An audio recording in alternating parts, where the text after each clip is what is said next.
പത്തനംതിട്ടയുടെ മലയോര മേഖലകളിൽ അതിശക്തമായ മഴയാണ്. പമ്പയിലും കക്കാട്ടാറിലും ജലനിരപ്പ് ഉയർന്നിരിക്കുകയാണ്. മണിയാറിൽ വീടുകളിൽ വെള്ളം കയറിയിരിക്കുന്നു. ചിറ്റാർ ശ്രീകൃഷ്ണപുരം ഭാഗത്ത് നദി കരകവിഞ്ഞൊഴുകുന്നു. റാന്നിയിലും പല ഭാഗങ്ങളിലും വെള്ളം കയറുകയാണ്. തുമ്പാക്കുളത്ത് ഉരുൾപൊട്ടിയതായുള്ള സംശയമുണ്ട്. തണ്ണിത്തോട് റോഡ് ഗതാഗതം പൂർണ്ണമായും തടസ്സപ്പെട്ടിട്ടുണ്ട്. തണ്ണിത്തോട് ഭാഗത്ത് നിന്ന് നദിയിൽ ജലനിരപ്പ് ഉയർന്നു എന്ന വാർത്തയുണ്ട്. ആറന്മുള സത്രക്കടവിൽ വെള്ളം കയറിയിട്ടുണ്ട്. സത്രക്കടവിൽ കുടുങ്ങിയവരെ രക്ഷിക്കുന്നുണ്ട്. രഘുനാഥ് നാരായണനുണ്ട് അവിടെ നിന്ന് വിവരങ്ങളുമായി. രഘു, 2018 ആണ് പത്തനംതിട്ട ജില്ലയുടെ വിവിധ മേഖലകളിൽ വലിയ വെള്ളപ്പൊക്കമുണ്ടായത്. അത് നമുക്കറിയാം, മഹാപ്രളയമായിരുന്നു. ആ ഓർമ്മകൾ ഉണർത്തുന്ന വിധത്തിലുള്ള ഒരു പ്രതിസന്ധി പത്തനംതിട്ട ജില്ലയുടെ മലയോര മേഖലകളിൽ ഉണ്ടാവുകയാണോ?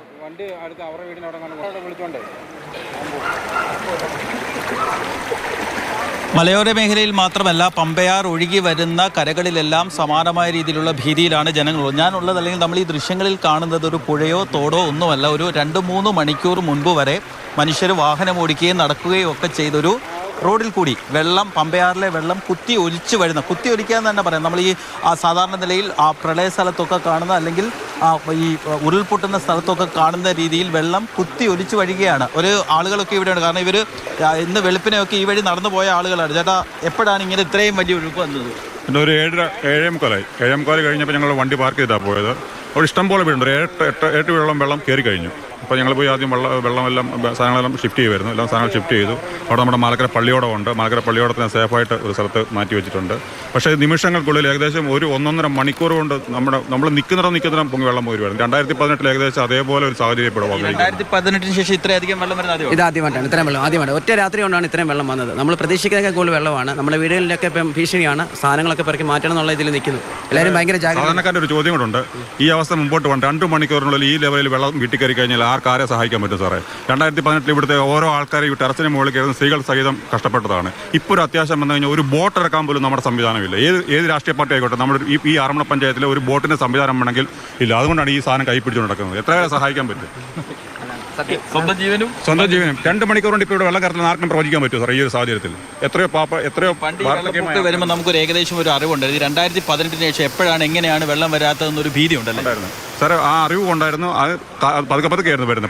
വളരെ സമയം എടുത്ത് പതുക്കെ ഒഴുക്കിട്ട് പതുക്കെ അപ്പോഴത്തേക്ക് സമയം കിട്ടുമായിരുന്നു. ഇതിപ്പോൾ വെറും 2.5 മണിക്കൂറിനാണ് ഈ സംഭവം നടന്നത്. 2.5 മണിക്കൂർ കൊണ്ട് എത്ര ജനങ്ങൾ എന്തുമാത്രം കഷ്ടപ്പെട്ടു സാർ. ഇപ്പം അങ്ങോട്ട് പോകുന്നിട്ട് എല്ലാവരും 8-9 വീടുണ്ട്. സ്വാഭാവികമായിട്ട് തന്നെ ജനങ്ങൾക്കൊക്കെ ഒരു ഭീതി ഉണ്ടല്ലേ? ജനങ്ങൾക്ക് ഭീതി മാത്രമേ ഉള്ളൂ ഇപ്പോൾ ഈ ഒരു അവസ്ഥയിൽ. ഇപ്പം ചേട്ടൻ പറഞ്ഞ പോലെ തന്നെ 2.5 മണിക്കൂർ കൊണ്ട് വെള്ളം വന്നാൽ ആരെ സഹായിക്കാൻ പറ്റും? നേരത്തെ അതല്ലായിരുന്നു.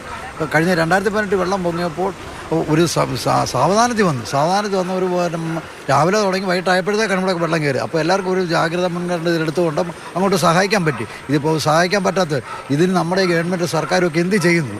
ആറന്മുള പ്രദേശത്ത് മൊത്തമുള്ളൊരു വിഷയമാണിത്. ആറന്മുള പ്രദേശം ഇപ്പോൾ തന്നെ വള്ളംകളി നടക്കുന്നു. അവിടെ അതുപോലെ ആൾ കൂടുന്നു. ഇതിലാരും ഒരു സംഭവം ഏത് നമ്മുടെ സർക്കാരിനല്ലോ പറയുന്നത്. സർക്കാരിന് എന്തെങ്കിലും സംവിധാനം ഇതിന് നടക്കണം. ഈ വെള്ളം കൂടാനുള്ള സാധ്യതയാണോ? ഇപ്പോഴും സാധ്യതയുണ്ട്, കൂടാൻ സാധ്യതയുണ്ട്. വെള്ളത്തിന്റെ ഇതിൽ ആർക്കും നിർവചിക്കാൻ പറ്റത്തില്ല. കാരണം ഇത് ഉരുള് പൊട്ടിയതാണ്. ഇതിന് കണ്ടിന്യൂ ആയിട്ട് ഉരുള് പൊട്ടുമെന്ന് പറയത്തില്ല. നമുക്ക് ഇത് അങ്ങനെ ഉരുള് പൊട്ടിയില്ല. പിന്നെ ആകാശത്ത് ഈ വെള്ളം വരത്തില്ല സാർ. ഇത്രയും വെള്ളം എവിടെന്നെങ്കിലും സ്വാഭാവികമായിട്ട് പെട്ടെന്ന് കയറി വന്ന വെള്ളമാണ്. ഉരുള് പൊട്ടിയില്ലെന്ന് നമുക്കറിയത്തില്ല. നമ്മുടെ ന്യൂസ് കേൾക്കുന്നില്ല. അപ്പോൾ ഇത് ഉടനെ നമുക്ക് പ്രവചിക്കാൻ പറ്റത്തില്ല. 2.5 മണിക്കൂർ കൊണ്ട് ഇവിടെ കറണ്ട് ഇല്ല. ഇന്നലെ പോലെ കറണ്ട് ഇല്ല ഇവിടെ. താമസിക്കാൻ പോകണം. അങ്ങനെ അതെ. എവിടേക്ക് പോകുന്നതാണ് ഒരു വിഷയം. പോകുന്ന വഴി മൊത്തം ഇതുപോലെ വെള്ളമായി. ഒരു വണ്ടിയെ കയറ്റി മലയിൽ അപ്പുറത്തോട്ട് കൊണ്ടുവന്നു കഴിഞ്ഞാൽ എങ്ങനെ പോകാനൊരു യാത്രാ സൗകര്യങ്ങൾ പോലും ഇല്ലല്ലോ ഇപ്പോൾ. ചോദ്യമില്ല, വെള്ളം പൊങ്ങുമോ ഇനി പ്രവചിക്കാൻ പറ്റുമോ സാർ? കളക്ടർക്കോ മന്ത്രിക്കോ മുഖ്യമന്ത്രിക്കോ ആർക്കും ഇവിടുത്തെ ഇത് പറയാൻ പറ്റില്ല. വെള്ളം സാഹചര്യം എങ്ങനെ വരുന്നത്? ഇപ്പോൾ ഇത്രയും 2 മണിക്കൂർ കൊണ്ട് പ്രവചനം ഞങ്ങൾ പറയുവാണ്. ഇപ്പോൾ ഇനി ഒരു 6-7 അടി പൊങ്ങെന്ന് പറഞ്ഞാൽ സാറിന് അതിന് പറയാൻ പറ്റും? പൊങ്ങത്തില്ലെന്ന് പറയാൻ പറ്റില്ല.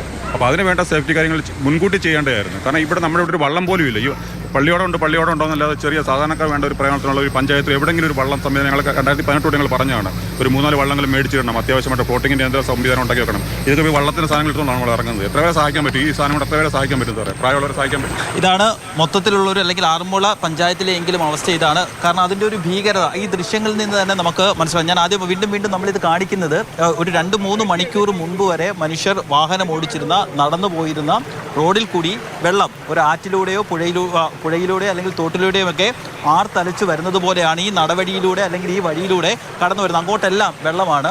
ആളുകളൊക്കെ വലിയ ഭീതിയിലാണ്. കാരണം 2018 പ്രളയം വന്നതിന് ശേഷം ഈ ഈ കുട്ടനാട്ടിലൊക്കെ താമസിക്കുന്നവർക്ക് ഈ വെള്ളത്തിൻ്റെ വരവ് ഈ 2018 മുൻപ് നിർവചിക്കാൻ വേണ്ടി സാധിക്കും. അതായത് വെള്ളത്തിൻ്റെ ഒരു ലെവൽ നോക്കി, വെള്ളം പൊങ്ങുന്നത് നോക്കി, എത്ര ദിവസത്തിനകം വെള്ളം പൊങ്ങും, വീടിനകത്തേക്ക് കയറുമെന്നൊക്കെ ഈ പുഴയ്ക്ക് വശത്ത് താമസിച്ചിരുന്ന ആളുകൾക്ക് അവരുടെ ജീവിതം കൊണ്ടുണ്ടാക്കിയ അറിവുകളൊക്കെ ആയിരുന്നു. പക്ഷേ 2018 പ്രളയത്തിന് ശേഷം എങ്ങനെയാണ് വെള്ളം വരുന്നത്, അല്ലെങ്കിൽ എത്രത്തോളം വെള്ളം ഉയരും എന്നുള്ളൊരു ആശങ്ക ജനങ്ങൾക്കുണ്ടെന്ന് മാത്രമല്ല വലിയ ഭീതിയിലാണ്. കാരണം 2018 ഉറങ്ങി എഴുന്നേറ്റപ്പോഴത്തേക്ക് വീടിന്റെ മുകളിലൂടെ വെള്ളം കടന്നു പോവുകയായിരുന്നു. അത്തരത്തിലുള്ള ഒരു ആശങ്ക മനുഷ്യർക്കുണ്ട്. ഇവിടെയുള്ള ആളുകൾ പറഞ്ഞതുപോലെ ഇത്രയും വലിയ വിവരസാങ്കേതിക വിദ്യയൊക്കെ ഉയർന്ന വലിയ പ്രശ്നമുണ്ട്. ഞാൻ പത്തനംതിട്ടയിലേക്ക് വരാം.